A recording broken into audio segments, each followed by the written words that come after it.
ಎಲ್ರಿಗೂ ನಮಸ್ತೆ. ದೇವರ ಪೂಜೆಯನ್ನು ಮಾಡುವಂಥ ಸಂದರ್ಭದಲ್ಲಿ ನಾವು ಪಡೆದುಕೊಳ್ಳುವಂಥ ಕೆಲವೊಂದು ಸಂಕೇತಗಳು ನಮಗೆ ದೇವರು ನಮ್ಮ ಪೂಜೆಯಿಂದ ಸಂತುಷ್ಟನಾಗಿದ್ದಾನೆ ಇಲ್ಲವೇ ಅನ್ನೋದನ್ನು ಹೇಳುತ್ತೆ. ಅಷ್ಟೇ ಅಲ್ಲ, ನಮಗೆ ಅದರಿಂದ ಎಷ್ಟೋ ಒಂದು ಸೂಚನೆಗಳು ಸಿಗ್ತಾ ಹೋಗುತ್ತೆ. ಆದರೆ ನಾವು ಅದನ್ನು ಗಮನಿಸಬೇಕಾಗತ್ತೆ. ಕೆಲವೊಂದು ಬಾರಿ ನೀವು ದೇವರನ್ನು ಪೂಜಿಸುವಂಥ ಸಂದರ್ಭದಲ್ಲಿ ಕೈಯನ್ನು ದೀಪ ಹಚ್ಚುವಾಗ ಕೈ ಸುಟ್ಟರೆ ಅದು ಏನು ಸೂಚಿಸುತ್ತೆ? ಆಗ ಆ ಒಂದು ಸಮಯದಲ್ಲಿ ಏನು ಮಾಡಬೇಕು? ಪೂಜೆ ಸಮಯದಲ್ಲಿ ಇಂಥ ಸೂಚನೆಗಳು ನಿಮಗೂ ಕೂಡ ಸಿಕ್ಕಿದೆಯಾ? ಹಾಗಾದರೆ ಬನ್ನಿ ಈ ಒಂದು ವಿಡಿಯೋದಲ್ಲಿ ನಾನು ಸಂಪೂರ್ಣವಾಗಿ ನಿಮಗೆ ತಿಳಿಸ್ಕೊಡ್ತೀನಿ. ವಿಡಿಯೋವನ್ನು ಎಲ್ಲೂ ಕೂಡ ಸ್ಕಿಪ್ ಮಾಡದೆ ಪೂರ್ತಿಯಾಗಿ ನೋಡಿ. ದೇವರನ್ನು ಪೂಜಿಸುವಾಗ ಪ್ರತಿಯೊಬ್ಬರೂ ಸಂಪೂರ್ಣ ಶ್ರದ್ಧೆ ಭಕ್ತಿಯನ್ನು ತೋರ್ತಾರೆ. ಈ ರೀತಿ ಶ್ರದ್ಧಾ ಭಕ್ತಿಯಿಂದ ನಾವು ದೇವರನ್ನು ಪೂಜಿಸಿದಾಗ ಅಥವಾ ದೇವರ ಆರಾಧನೆಯನ್ನು ಮಾಡಿದಾಗ ನಮಗೆ ದೇವರ ಆಶೀರ್ವಾದ ದೊರೆಯುತ್ತೆ. ನಮ್ಮ ಜೀವನದ ಕಷ್ಟಗಳೆಲ್ಲ ಒಂದೊಂದಾಗಿ ಪರಿಹಾರ ಆಗತ್ತೆ ಅನ್ನೋ ಕೂಡ ನಂಬಿಕೆ. ದೇವರ ಆಶೀರ್ವಾದ ನಮ್ಮ ಜೀವನಕ್ಕೆ ಸಂತೋಷವನ್ನು, ಸಮೃದ್ಧಿಯನ್ನು, ಶಾಂತಿಯನ್ನು ತರುತ್ತೆ ಎನ್ನೋ ಕಾರಣಕ್ಕಾಗಿ ನಾವು ಪ್ರತಿನಿತ್ಯ ದೇವರ ಪೂಜೆಯನ್ನು ಮಾಡ್ತೇವೆ. ಅಷ್ಟೇ ಅಲ್ಲ, ನಮ್ಮಲ್ಲಿ ಒಂದು ಸುತ್ತಲೂ ಸಕಾರಾತ್ಮಕ ವಾತಾವರಣ ಅನ್ನೋದು ಇರುತ್ತೆ. ದೇವರ ಪೂಜೆಯನ್ನು ಮಾಡುತ್ತೇವೆ ಅಂತಾದರೂ ಕೂಡ ದೇವರು ನಮಗೆ ಒಲಿದಿದ್ದಾನೆ ಅಥವಾ ಇಲ್ಲವೇ ಎಂಬುದನ್ನು ತಿಳ್ಕೊಳ್ಳೋದು ತುಂಬಾ ಮುಖ್ಯ. ನಾವು ಪೂಜೆ ಮಾಡುವಾಗ ಅನೇಕ ಸೂಚನೆಗಳು ನಮಗೆ ಸಿಗುತ್ತೆ. ಕೆಲವೊಮ್ಮೆ ನಾವು ಅದರ ಸೂಚನೆಗಳನ್ನು ಸಾಮಾನ್ಯ ಅಂತ ಕೂಡ ಕಡೆಗಣಿಸಬಾರ್ದು ಅಥವಾ ಅವುಗಳನ್ನು ನಂಬಲು ಸಿದ್ಧರಿರೋದಿಲ್ಲ. ಕೆಲವೊಂದು ಬಾರಿ ನಾವು ಅಯ್ಯೋ ಇದು ಹೀಗಾಯ್ತಾ, ಹೋಗ್ಲಿ ಬಿಡು, ಇದರಿಂದ ಏನು ಆಗೋದಿಲ್ಲ ಅನ್ನೋ ಒಂದು ನಿಲುವಿಗೆ ಬರಬಾರ್ದು.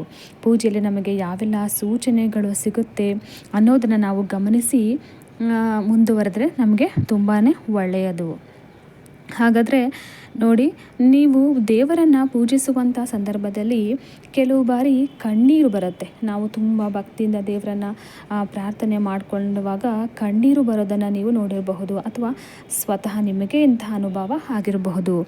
ದೇವರನ್ನು ಪೂಜಿಸುವ ಅಥವಾ ಪ್ರಾರ್ಥಿಸುವ ಸಂದರ್ಭದಲ್ಲಿ ಇದ್ದಕ್ಕಿದ್ದಂತೆ ಕಣ್ಣೀರು ಬಂದರೆ ಅಥವಾ ಕಣ್ಣುಗಳಲ್ಲಿ ನೀರು ತುಂಬಿಕೊಂಡ್ರೆ ಅದು ನಿಮ್ಮ ಮನಸ್ಸಿನಲ್ಲಿರುವ ದುಃಖಗಳು ಶೀಘ್ರದಲ್ಲೇ ಕೊನೆಗೊಳ್ಳುತ್ತೆ ಅನ್ನೋದನ್ನು ಸೂಚನೆ ನೀಡುತ್ತೆ. ಇಂಥ ಸೂಚನೆಗಳು ನಿಮ್ಮ ಜೀವನದಲ್ಲಿ ನಡೆಯುತ್ತಿರುವ ಅಹಿತಕರ ಸಂದರ್ಭಗಳು ಕೂಡ ದೂರ ಆಗುತ್ತೆ, ಕಹಿ ಘಟನೆಗಳು ದೂರವಾಗುತ್ತೆ, ನಿಮ್ಮ ಎಲ್ಲ ಕಷ್ಟಗಳು ಮುಕ್ತಿಯನ್ನು ಹೊಂದುತ್ತೆ.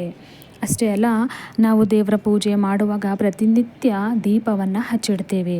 ದೇವರನ್ನು ಪೂಜಿಸುವ ಸಂದರ್ಭದಲ್ಲಿ ಆಗಿರಬಹುದು ಅಥವಾ ದೇವರಿಗೆ ದೀಪವನ್ನು ಹಚ್ಚಿಡುವಂಥ ಸಂದರ್ಭದಲ್ಲಿ ಕೆಲವೊಮ್ಮೆ ಕೈಯನ್ನು ಸುಟ್ಕೊಳ್ತೇವೆ.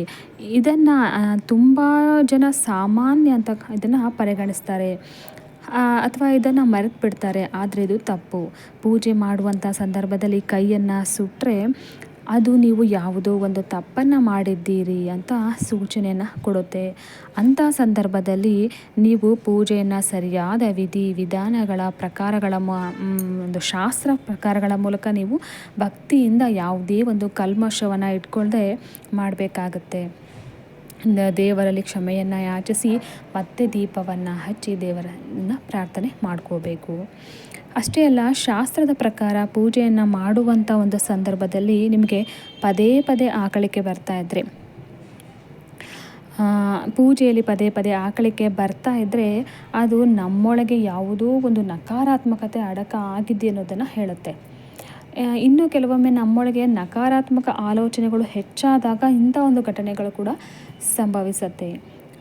ಕೆಲವೊಮ್ಮೆ ನಿಮಗೆ ಹುಷಾರಿಲ್ಲದೆ ಇದ್ದಾಗ, ನಿದ್ರೆ ಕೂಡ ತುಂಬ ಕಡಿಮೆ ಇದ್ದಾಗ ಆಗಿರ್ಬೋದು. ಅದೆಲ್ಲ ಬಿಟ್ಟು ನೀವು ಏನಿಲ್ಲ, ನಾನು ಚೆನ್ನಾಗಿ ನಿದ್ದೆ ಕೂಡ ಮಾಡಿದ್ದೀನಿ, ಆರೋಗ್ಯವಾಗಿದ್ದೀನಿ, ಆದರೂ ಕೂಡ ಈ ಥರ ಆಕಳಿಕೆ ಬರ್ತಾ ಇದೆ ಅಂತಂದರೆ ನಿಮ್ಮಲ್ಲಿ ನಕಾರಾತ್ಮಕ ಆಲೋಚನೆಗಳು ಹೆಚ್ಚಾಗಿದೆ ಅಂತ ಅರ್ಥ. ಇಂಥ ಒಂದು ನಕಾರಾತ್ಮಕತೆಯನ್ನು ತೆಗೆದು ಹಾಕಲು ನಿಮ್ಮನ್ನು ನೀವು ಧ್ಯಾನದಲ್ಲಿ ಆಗ ತೊಡಗಿಸ್ಕೊಳ್ಬೇಕಾಗತ್ತೆ.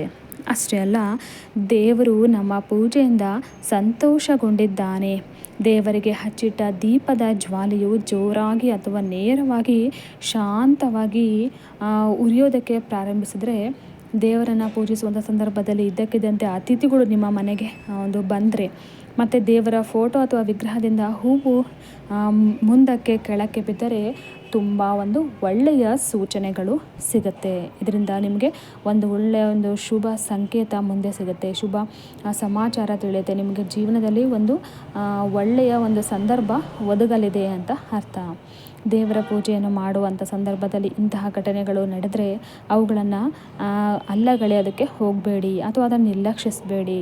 ಅವುಗಳ ಅರ್ಥವನ್ನು ಕಂಡುಕೊಂಡು ಮುಂದೆ ನಡೆಯೋದಕ್ಕೆ ಪ್ರಯತ್ನ ಮಾಡಿ.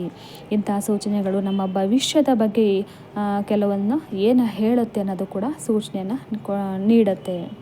ನೋಡಿದ್ರಲ್ಲ ಸ್ನೇಹಿತರೆ, ಈ ಮಾಹಿತಿ ನಿಮಗೆ ಇಷ್ಟ ಆಗಿದರೆ ನನ್ನ ವಿಡಿಯೋಗೆ ಲೈಕ್ ಮಾಡಿ ಹಾಗೆ ಶೇರ್ ಮಾಡಿ. ಮುಂದಿನ ವಿಡಿಯೋದೊಂದಿಗೆ ಮತ್ತೆ ನಿಮ್ಮನ್ನು ನಾನು ಭೇಟಿ ಆಗ್ತೀನಿ.